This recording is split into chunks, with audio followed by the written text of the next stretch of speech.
Hello friends, welcome to my channel. இன்னைக்கு நம்ம chicken pulao எப்படி செய்யறதுன்னு பார்க்கலாம். இப்போ நம்ம ஃபர்ஸ்ட் ஒரு காட்டன் துணியில நம்ம தயிரை ஊத்தி அதை நம்ம முடிச்சு போட்டு நம்ம மாட்டி வைக்கலாம். அதோட தண்ணி எல்லாம் வெளியேறணும். நமக்கு வெறும் கெட்டி தயிர் ஒண்டி தான் வேணும். ஸோ இதை மாட்டி வைக்கலாம் ஒரு அரவருக்கு. இப்போ நம்ம சிக்கன் எடுத்துருக்கிறோம் 1 கிலோ. இப்போ இதை நம்ம வாஷ் பண்ணிட்டு வந்துடலாம். இப்போ வாஷ் பண்ணியாச்சு. இப்போ கெட்டி தயிர் எடுத்துக்கலாம்.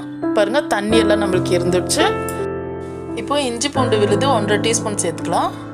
1 டீஸ்பூன் எலுமிச்சை சாறு, 1 டீஸ்பூன் எண்ணெய், 1 டீஸ்பூன் மிளகாத்தூள், 1/4 டீஸ்பூன் மஞ்சள் தூள், தேவையான அளவு உப்பு நம்ம சேர்த்து எல்லாம் மிக்ஸ் பண்ணிக்கலாம். இப்போ இதை நல்லா மிக்ஸ் பண்ணி நம்ம 1 ஹவர் ஊற வச்சுக்கலாம். இப்போ இதில் நான் 1.5 கிளாஸ் அரிசி எடுத்துருக்கிறேன். இப்போ ஒரு பாத்திரத்தில் 1 டீஸ்பூன் எண்ணெய் சேர்த்துக்கலாம். 2 டீஸ்பூன் நெய் சேர்த்துக்கலாம்.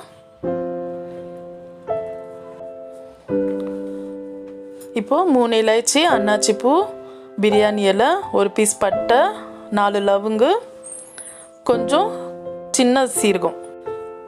இப்போ ஒரு 15-20 முந்திரி சேர்த்துக்கலாம். முந்திரி தேவைப்பட்டால் சேருங்க, இல்லைன்னா பரவாயில்ல. இப்போ இது நல்லா பொரிட்டோம். இப்போ நம்ம மிக்ஸ் பண்ணி வச்ச சிக்கன் எடுத்து போட்டுக்கலாம். இப்போ இதை நல்லா மிக்ஸ் பண்ணி விட்டுக்கோங்க. இப்போ நம்ம 1 நிமிஷத்துக்கு மூடி போட்டு வைக்கலாம். இப்போ பாருங்கள் நம்மளுக்கு சிக்கனில் தண்ணி விட்டு இருக்கு. இப்போ கஸ்தூரி மேத்தி பொடி தூள் பண்ணது ஒரு 1/4 டீஸ்பூன் சேர்க்குறேன்.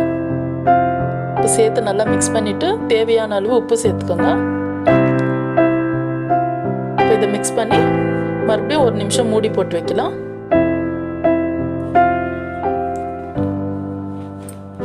இப்போ மறுபடியும் திறந்து பார்க்கலாம். இப்போ நம்மளுக்கு கிரேவி நல்லா கொஞ்சம் வத்திடுச்சு. சிக்கன் கூட நம்மளுக்கு நல்லா வெந்துடுச்சு. இப்போ நம்ம அரிசி வந்து 1/2 மணி நேரம் ஊற வச்சிருந்த அரிசி வந்து நம்ம கழுவி சேர்த்துக்கலாம். ஒரு 1/2 மணி நேரத்துக்கு அரிசி ஊற போட்டு வைங்க. இப்போது நம்ம தண்ணி சேர்த்துக்கலாம். ஃபஸ்ட்டே நான் கொஞ்சம் சூடு பண்ணி வச்சுருந்தேன், அது கொஞ்சம் ஆறிட்டு இருக்குது. இப்போ அதை சேர்த்துக்கலாம். நான் எந்த கப்பால் அரிசி எடுத்தனோ அதே கப்பால் தண்ணியை நம்ம சேர்த்துக்கலாம். இப்போ மூடி போட்டு வைக்கலாம். நல்லா கொதி வருது. உப்பெல்லாம் சரியாக இருக்கான்னு செக் பண்ணிக்கோங்க. இதில் வந்து நம்ம தக்காளி வெங்காயம் எல்லாம் சேர்க்கல, அப்படியே செஞ்சுருக்குறோம். இப்போ நம்ம மீடியம் ஃப்ளேமில் ஒரு நிமிஷம் போல் வைக்கலாம். இப்போ பாருங்கள் நம்மளுக்கு சாதம் ரெடி ஆயிடுச்சு. நல்லா மணமாக இருக்குது. இப்போ அவ்வளோதான், நம்ம ஸ்டவ் ஆஃப் பண்ணிட்டு சர்வ் பண்ணிக்கலாம். இப்போ இதுக்கு ஒரு நல்ல சாலட் ரெடி பண்ணிக்கலாம். இப்போது ஒரு பவுலில் குட்டி குட்டியாக நறுக்குன வெள்ளரிக்காய், வெங்காயம் 1, கேரட் 1, ஒரு பச்சை மிளகா, கொஞ்சோண்டு கொத்தமல்லி, தேவையான அளவு உப்பு, எலுமிச்சை சாறு 1/2 டீஸ்பூன், இதை சேர்த்து நல்லா மிக்ஸ் பண்ணிவிட்டு நம்ம சிக்கன் பலாவ் கூட சர்வ் பண்ணிக்கலாம். இது ஒரு நல்ல காம்பினேஷன், நல்லாயிருக்கும். இது ஒரு சிம்பிளான ரெசிபி. ஸோ கண்டிப்பாக ட்ரை பண்ணுங்கள். உங்களுக்கு பிடிச்சிருந்தா எனக்கு கமெண்ட்டில் சொல்லுங்கள். தேங்க்ஸ் ஃபார் வாட்சிங்.